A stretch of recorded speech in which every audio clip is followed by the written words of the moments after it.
Namaste. I'm Happy Buddha.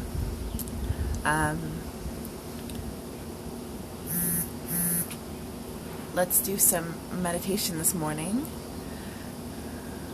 some healing. And for me, I'm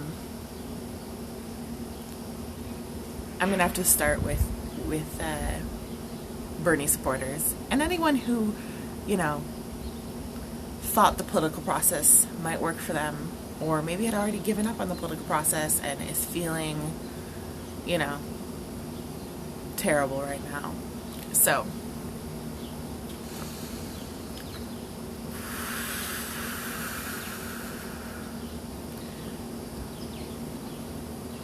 this is a healing to start with for the people in our movement. And I hope it can help us to feel the edges of this movement and to see that it is very active, and to help us move forward in a peaceful way.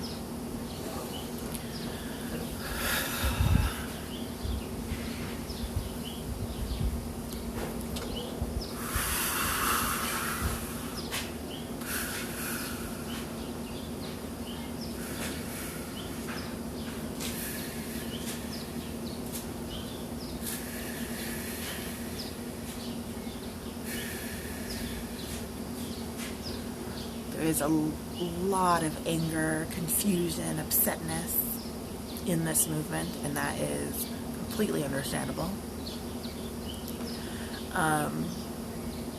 So I'm going to try to help people work through this anger, because while this anger is real and it deserves its space, it is not what is going to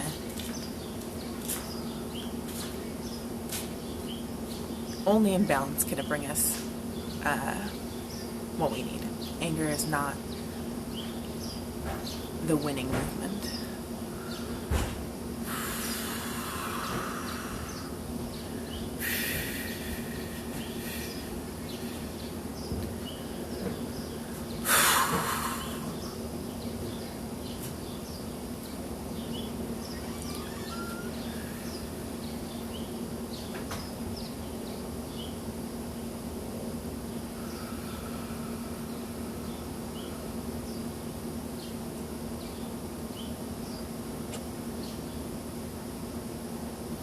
Behind the anger is a lot of pain.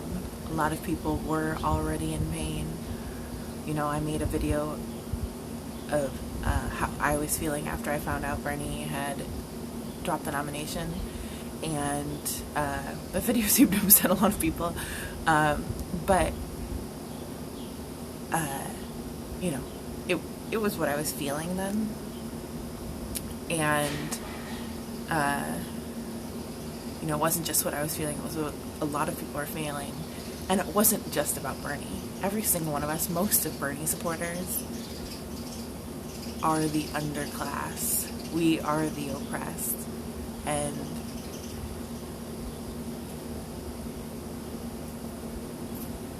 we were already in pain. We were already in pain before our fighter got out of the race. We were already in pain.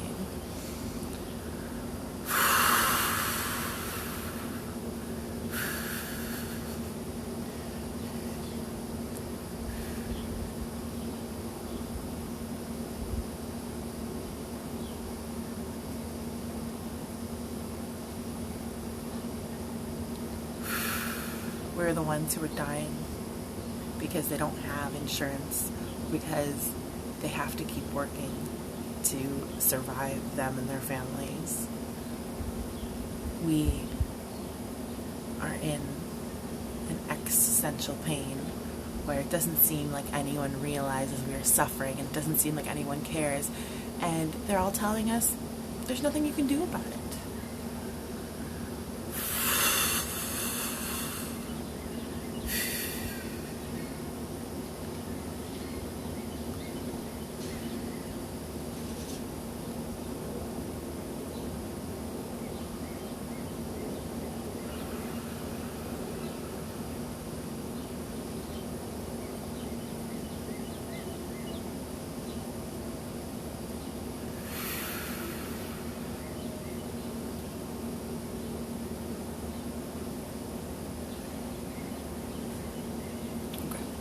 So I pivot from healing this movement to find a way to march forward peaceably. It doesn't mean without passion. It just means peaceably. And now I'm concentrating on the pain of the people who we were trying to protect. People who are dying right now because they don't have insurance. Maybe dying from corona, maybe dying from other diseases. Maybe dying from sitting in their house for the last month eating junk food and not moving. You know, that's kind of deathly, and we've all been doing it. But some of us have insurance and some of us don't. And some of us have good insurance and some of us don't. So, for those people who are dying, or worried they might die, or worried their parents might die, because of a lack of insurance.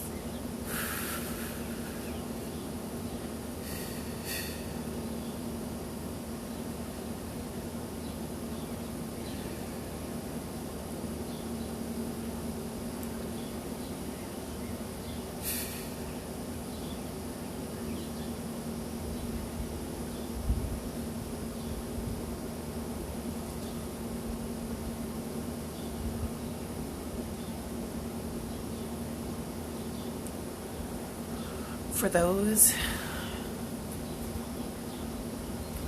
who, because of their position in life, are working out in the fields right now, whether it might be delivering or in the grocery store,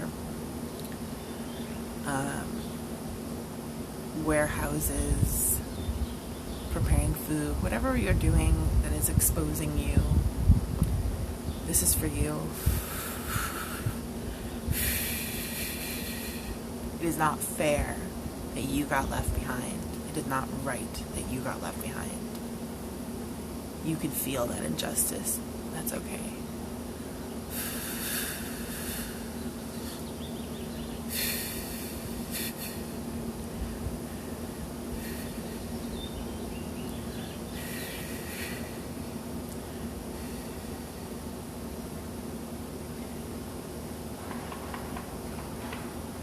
And these workers aren't sitting quietly. They understand this is not fair. This is not right. This is not just.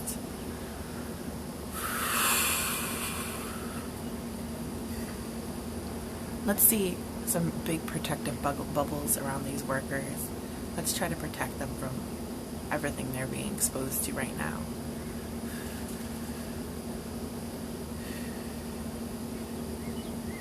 I see individual bubbles going around each of these essential workers who are not paid essentially.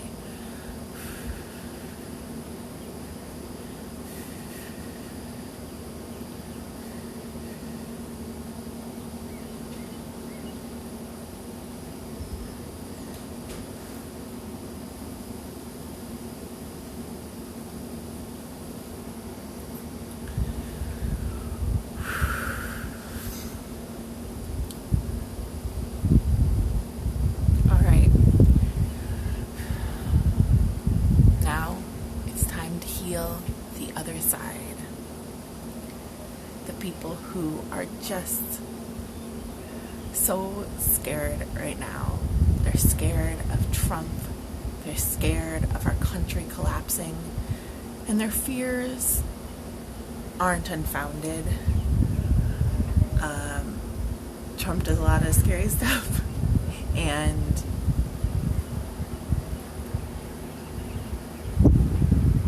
economy seems to be based on bailing out big businesses and leaving people behind. So to call its stability into question is smart. So all of you who are just freaking out right now,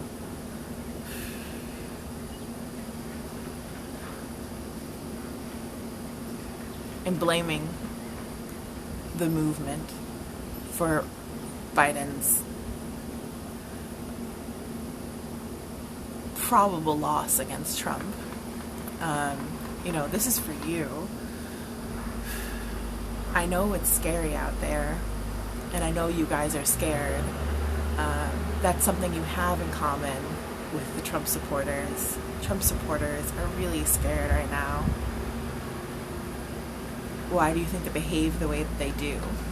And I just realized that you guys are also scared right now. That's why you've made the choices you've made. So let's see if we can shake that fear a little, because making choices out of fear is not very productive. And it can lead to really violent, horrible things, as we have seen in this administration. Let's see what kind of fear we can release now.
Seeing a big black oozing of this fear, like I hit, an oil, what would you call it? Of fear. An oil well of fear. Black sludge just running down. Let it run down, let the earth take that fear. Earth is taking a lot, but it can take this. This is what it was made for. Let that fear seep down into the earth. The earth will renew, as it's done so many times for us before, as it does for us all the time.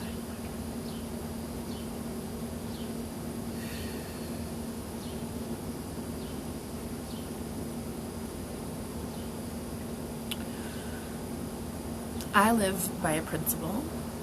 I try to live by a principle that everything, or at least I believe in a principle, that everything is either love or it is fear.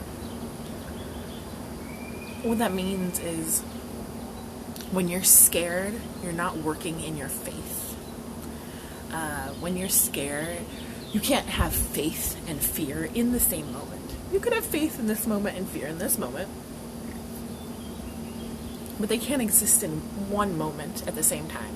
You're either in your fear or you're in your faith. I've for a long time made decisions based on this, right? And believe me, I struggle with fear a lot. I struggle with fear a lot, and I've struggled with fear for most of my life. I'm starting to understand now that a lot of that fear is post-traumatic stress, because I was molested as a child. And so, my body is filled with fear, and it's been a lifelong struggle to try to placate that fear. So I still have fear, but a lot of the time I can see when I'm in the fear and when I'm in the faith, and I try to stay in the faith. I try to stay in the love. I try to stay in the trust. Prayer is an interesting thing, because if you pray fearfully, God, please save me, I'm begging, which I do sometimes, believe me, it's not really serving its purpose. If you pray lovingly with faith, then it has already served its purpose, whether or not you get what you asked for. It's about trusting that it'll work out the way it's supposed to, right? So Oh God, I'm so scared right now. Lift that fear from me. Lift that fear. Take it away.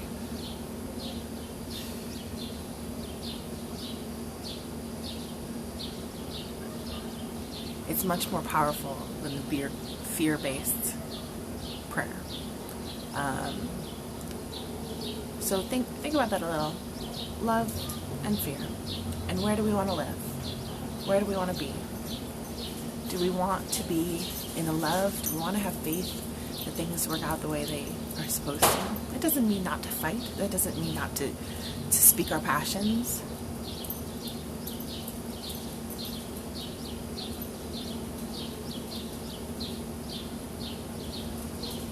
Or do we want to live in the fear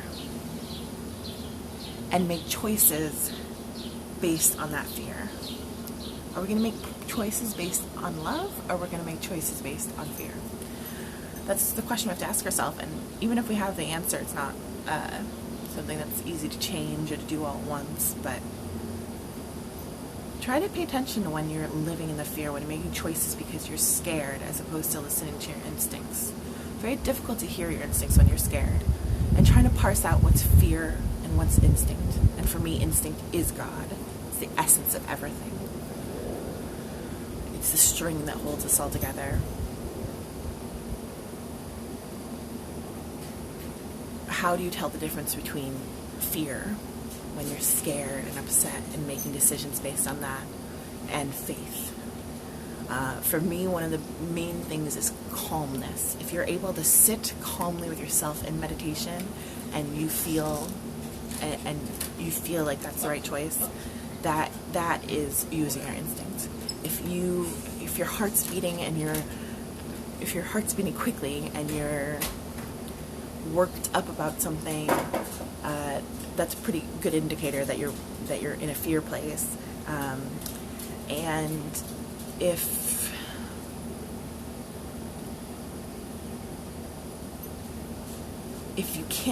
when you're calm, the same decision doesn't come to you, right? If you're worked up about something and you have a decision, take a moment and get calm. Take a moment and try to ask yourself, ask your core, is this the right decision? If you have the same answer, go with it. If you have a different answer, you have just done a little experiment with yourself about what your decision making is like in fear and what it is like in God. What it is like in fear and what it is like when you're in touch with the essence, when you're part of the string. Alright, that's all I got for today, guys. Love and light.